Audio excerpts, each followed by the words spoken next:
akan memberikan tepuk semangat dulu biar kalian semangat. Jadi kalau Bu Yuli bilang tepuk semangat,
menjelaskan berapa rakaatnya, bisa menjelaskan dan bisa memahami kapan sholat duha itu dilaksanakan. Oke, sebelum itu semua, Bu Yuli punya satu video yang harus kalian pahami, kalian perhatikan. Nanti di situ akan ada permasalahan yang harus kalian pecahkan bersama-sama. Ditonton videonya, disimak dengan baik, dibuka telinganya, dibuka matanya untuk melihat. Bekerja adalah prioritas bagi saya. Aku tak peduli dengan waktu, masalah lalu siang atau bukan. Karena aku berpikir rezeki itu datang dari usaha kerja keras. Kadang aku berpikir ya, buat apaan sih doa?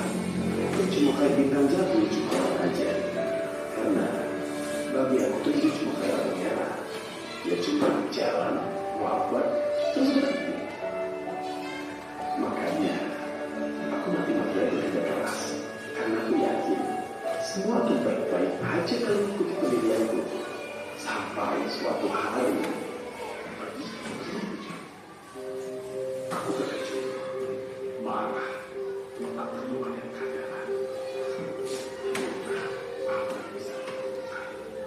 Aku merasa semua usaha yang kulakukan selama ini sia-sia. Lalu teman tidak terjadi. Bahkan istrimu juga harus terburu lemas di rumah sakit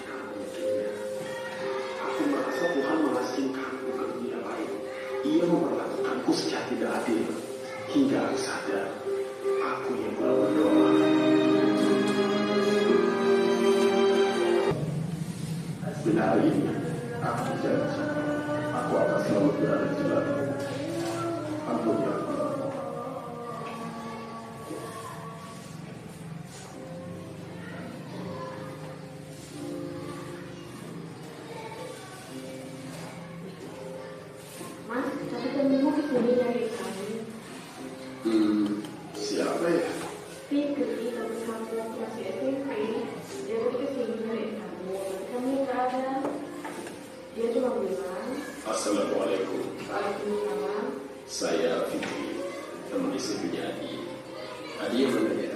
Aku lagi keluar, ada apa ya? Oh gitu.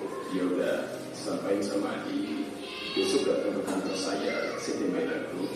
Perusahaan kami sedang membutuhkan satu orang di bidang accounting. Dia cuma bilang gitu sih. Alhamdulillah ya Allah.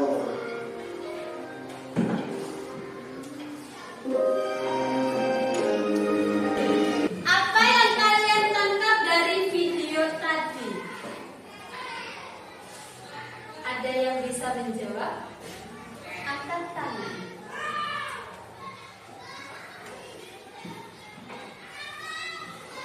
Ada yang bisa menjawab tangkapan dari video tadi? Ya? Siapa? Kamu? Oh ini. Kisah orang yang kaya kemudian bangkrut karena tidak dekat dengan Allah. Kisahnya yang tidak dekat dengan Allah, yang bangkrut. Pintar. Ada lagi?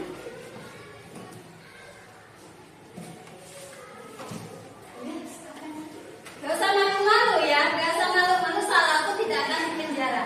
Apa? Kamu peganganmu. Ayo apa? Apa? Apa? Ketawa. Ada yang lain? Oke. Orang itu mendekatkan diri kepada Allah dengan cara berdoa. Orang mendekatkan diri dengan cara sholat duha. Ada yang lain? Oke, cukup dua saja. Kalian tahu apa itu sholat duha? Hah? Ada yang tahu apa itu sholat duha sih? Apa itu sholat duha gitu? Tadi di situ ada. Saya yang sholat duha. Apa itu sholat duha? Ada yang tahu? Ada yang tahu? Ya? Sholat di pagi hari. Bagus. Ada yang lain lagi? Ada? Salat doa. Ya, dosa cepat. Salat doa adalah salat sunnah yang dianjurkan dengan hikmah luar biasa, antara lain menjadi sedekah untuk seluruh kesembuhan tubuh, membuka pintu rezeki yang berkah dan dicukupkan kebutuhannya, serta sarana memohon ampunan dosa. Pembuka pintu rezeki. Salat duha adalah pembuka pintu rezeki. Semuanya jawaban udah bagus. Untuk saat ini saya akan menjelaskan lebih rinci, lebih lanjut apa itu salat duha. Ada yang bisa membacakan? Salat duha adalah salat sunnah yang dilaksanakan pada waktu pagi hari. Sudah dijawab namanya, yaitu matahari terbit setinggi tombak. Jadi mataharinya udah terbit, bukan yang masih ada di bilik-bilik gunung, tapi sudah mulai muncul. Waktu pelaksanaan sholat duha, tadi ada yang menyebutkan sholat di pagi hari. Iya benar, ini waktunya. Sholat duha dimulai ketika matahari setinggi tombak. Kalau kamu punya bambu yang segini, itu berarti sudah menunjukkan mungkin mau diukur sama kalian mataharinya dari bumi ke matahari diukur. Waktu yang paling utama itu masih di pagi hari. Di sini dijelaskan di jam 9. Mungkin nanti istirahat sholat. Sholat duha dulu. Setelah sholat duha baru istirahat. Lanjut ke tata cara sholat duha. Sholat duha dilakukan minimal 2 rakaat, maksimal 12